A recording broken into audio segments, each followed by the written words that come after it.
Assalamualaikum warahmatullahi wabarakatuh. Di sini saya akan mempresentasikan mengenai arsitektur single node dan arsitektur jaringan. Arsitektur single node adalah arsitektur yang dipilih sebagai titik tunggal bentuk paling sederhana suatu jaringan sensor nirkabel. Arsitektur single node, arsitektur titik tunggal ini dapat menjadi wahana bagi pengembangan strategi-strategi kendala tersebar yang menggunakan jaringan sensor nirkabel dan dapat dijadikan pijakan bagi pengembangan strategi kendali berbagai bentuk arsitektur lain.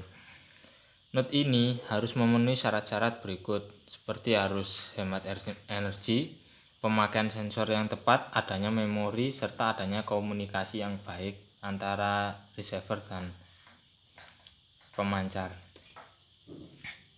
Komponen arsitektur single node terdiri dari 5 komponen, yaitu 1. Pengendali. Sebagai inti node sensor nirkabel, ia mengumpulkan data dari sensor, memproses dan memutuskan perilaku aktuator. Kedua, memori. Memori yaitu komponen yang digunakan untuk menyimpan data. Ketiga, sensor dan aktuator sebagai indera dan penggerak dari sistem. Komunikasi, komponen yang digunakan untuk bertukar data antara node. Satu daya sebagai sumber tenaga untuk menggerakkan seluruh node. Arsitektur jaringan dapat diartikan sebagai rancangan arus komunikasi media elektronik antar komponen. Komponen yang apapun dalam jaringan yang dapat memberikan informasi, yaitu biasanya node sensor atau node aktuator yang memberikan umpan balik.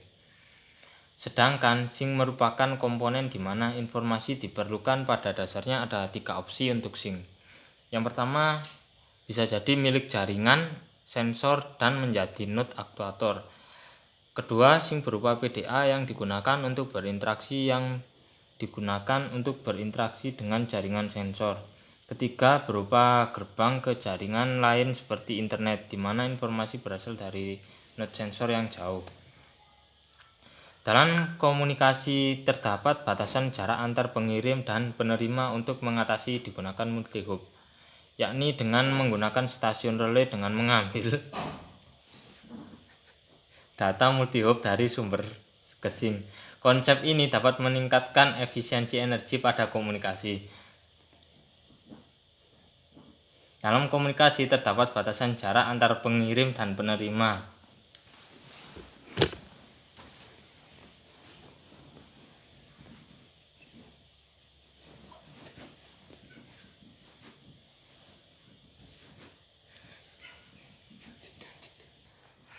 Dalam komunikasi terdapat batasan jarak antar pengirim dan penerima. Untuk mengatasinya digunakan multi-hop, yakni dengan menggunakan stasiun relay dengan mengambil data multi-hop dari sumber sink. Konsep ini dapat meningkatkan efisiensi energi pada komunikasi.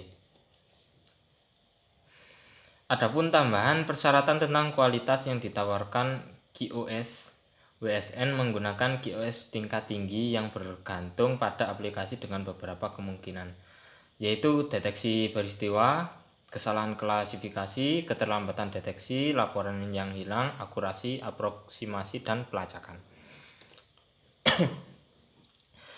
Dalam WSN, energi merupakan sumber daya yang berharga dan diperlukan efisiensi energi yang sangat baik. Antara lain, energi per bit yang diterima dengan benar. Kedua, energi tiap peristiwa yang dilaporkan, trade-off energi, masa hidup jaringan. Beberapa prinsip desain WSN.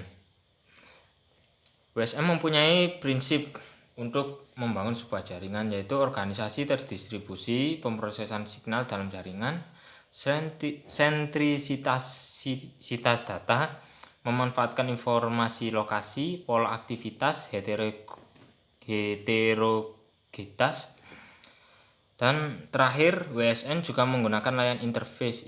Interface ini fungsinya untuk menangani koneksi. Misal koneksi trouble, kita bisa memantaunya dengan program interface tadi. Sekian dari presentasi mengenai arsitektur single node dan arsitektur jaringan. Kurang lebihnya saya mohon maaf. Wassalamualaikum warahmatullahi wabarakatuh.